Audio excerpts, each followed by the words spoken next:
ब्रह्ममुरारिसुरार्चितलिङ्गं निर्मलभासितशोभितलिङ्गम्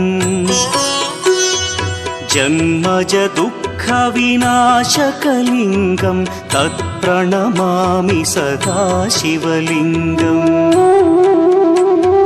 देवमुनिप्रवरार्चितलिङ्गं कामदहन करुणाकरलिङ्गम् रावणदर्पविनाशकलिङ्गं तत्प्रणमामि सदा शिवलिङ्गम्